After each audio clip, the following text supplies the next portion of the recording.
Assalamualaikum warahmatullahi wabarakatuh. Salam sejahtera bagi kita semua. Perkenalkan, nama saya Gima Andaru Saputra. Oh ya, jadi saya sekarang masih belajar di rumah saja. Memang kalau keluar nanti corona. Ya, dalam rangka mengisi tugas-tugas saya yang kosong-kosong, saya di sini akan sedikit menjelaskan sebuah kerajaan Islam pertama yang ada di Indonesia. Kerajaan tersebut, kita tahu kan, pasti Kerajaan Samudra Pasai.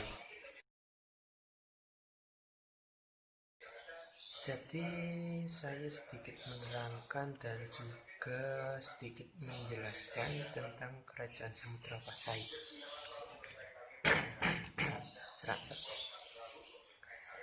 Kerajaan ini didirikan oleh Meurah Siluh pada tahun 1267 Masehi. Bukti-bukti bahwa kerajaan ini pernah berdiri di Aceh, yaitu salah satunya makam kerajaan yang berada di dekat reruntuhan kerajaan, makam raja yang berada di dekat reruntuhan kerajaan. Tepatnya di sebuah desa Berungin, Kecamatan Samudra, yaitu sekitar 17 km sebelah timur Lok Suamewe. Nah, tadi kan saya mau bercerita. Nih, saya mau cerita sedikit tentang seorang pengembara muslim yang mampir di negeri Cina. Dia itu bernama Ibnu Batutlah. Dia pernah mampir di negeri Cina. Dia di situ melihat sebuah kapal yang berasal dari Kerajaan Pasai. Jadi emang Kerajaan Pasai itu dulunya itu pada masa kejayaannya dia itu kerajaan yang mengekspor dan mengirimkan rempah-rempah ke negara-negara seperti Cina. Kemudian di Cina diekspor ke banyak negara. Seperti itu. Jadi emang pada masa itu Aceh itu sering dijadikan pusat perdagangan yang pertama serta yang terpadat karena mengirimkan banyak rempah-rempah ke luar negeri. Selain itu, pada tahun 1360 Masehi, Kerajaan Samudra Pasai ditaklukkan oleh Majapahit. Pada masa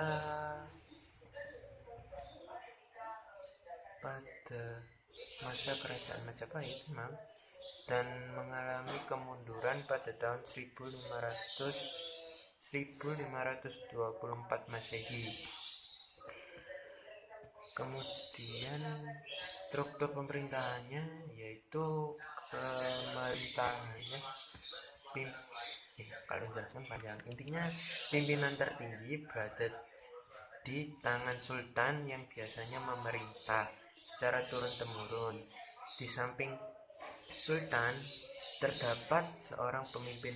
Sebagai pemimpin kerajaan terdapat pula pejabat lain seperti menteri besar atau sering kita sebut perdana menteri atau sering kita sebut orang kaya. Ya, pada zaman kerajaan itu sering mereka semua itu jadi petinggi-petinggi dari kerajaan itu sering berasal dari orang-orang kaya. Jadi orang tahta bawah jarang. Terus ada seorang bendahara, seorang komandan militer, panglima angkatan laut yang juga lebih dikenal dengan Laksamana. Ya, jadi gitu. Ada lagi seorang sekretaris, ada juga yang kalau hukuman gitu sering diserahkan kepada Mahkamah Agung. Ya, Mahkamah Agung. Di Kerajaan Samudra Pasai kalau nggak salah disebut Mahkamah Agama. Iya, Mahkamah Agama itu sering disebut kadi. Iya, kadi. Dan beberapa orang sabarar yang mengepalai pengawasi perdagangan yang ada di pelabuhan.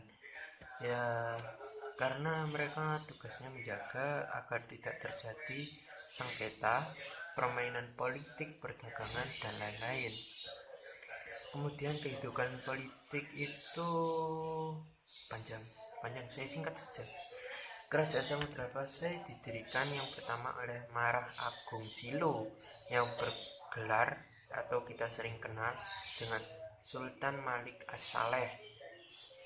Pada masa pemerintahannya pada tahun 1285 hingga 1297. Pada masa pemerintahannya itu ada cerita dikit. Ada seorang musafir dari Venetia atau kita kenal dengan Italia pada tahun 1292 yang bernama Marco Polo. Ya, Marco Polo itu ya seorang sejarawan yang terkenal dengan catatan-catatannya yang bernama Percatatan Perjalanan Marco Polo. Ya. Maka dapat diketahui bahwa Samudra Pasai bergelar sultan.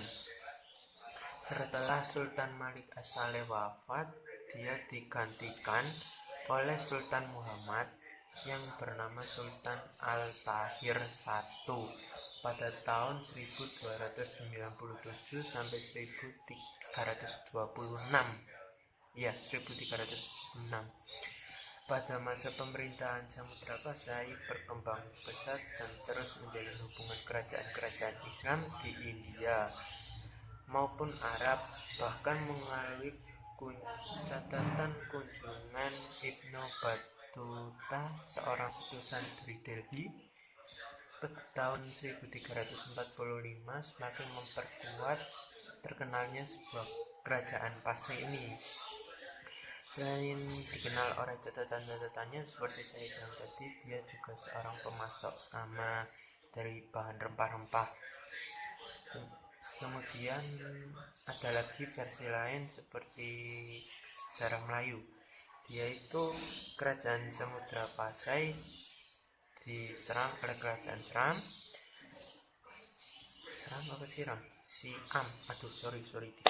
Siam.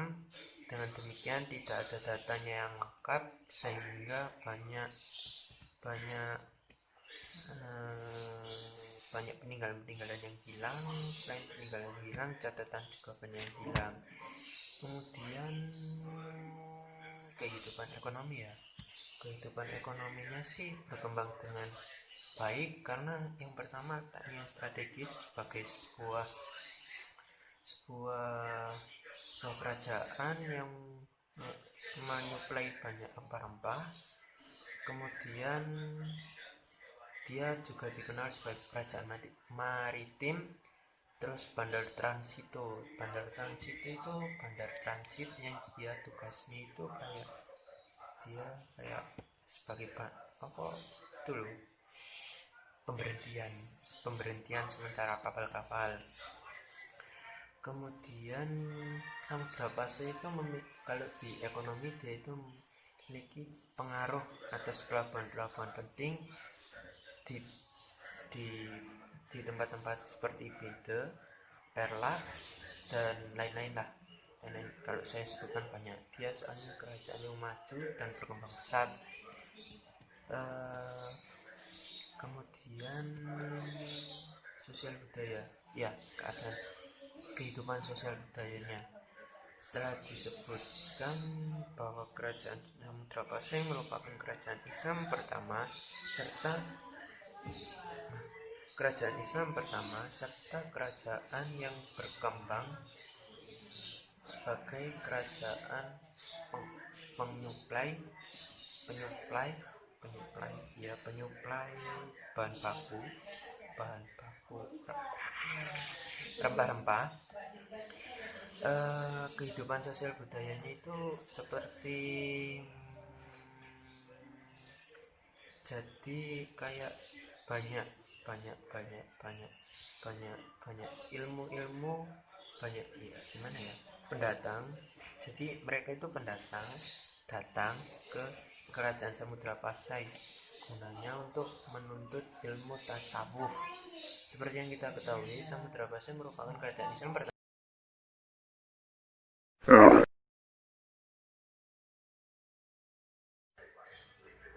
Halo kan, maaf tadi agak kepotong videonya karena kesalahan teknis.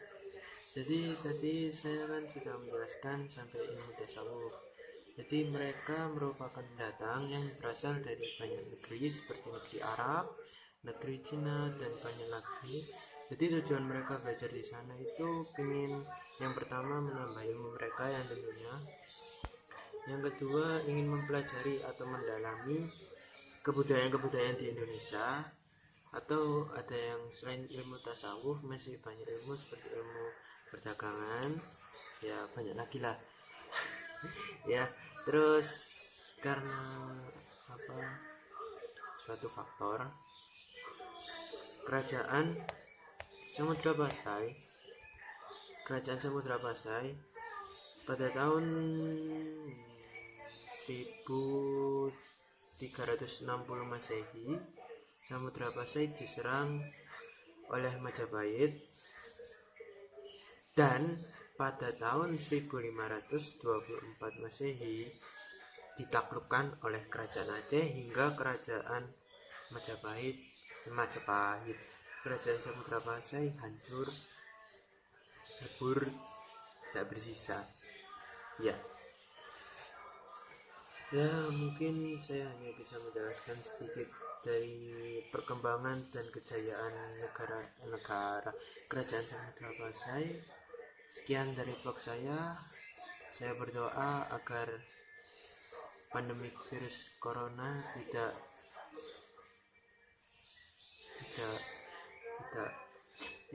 menyebabkan saya harus belajar di rumah selama 2 bulan atau 3 bulan, hingga berita barunya tidak ada UN, entah itu hoax atau tidak. Saya doakan tetap ada UN. Ya, mari kita berdoa yang terbaik saja agar bumi kita cepat sehat, orang-orang yang terkena virus corona cepat sehat, obatnya dapat menangkal virus corona juga segera ditemukan. Berdoa dimulai dalam hati-hati, dan sampai jumpa lain kali. See you next time.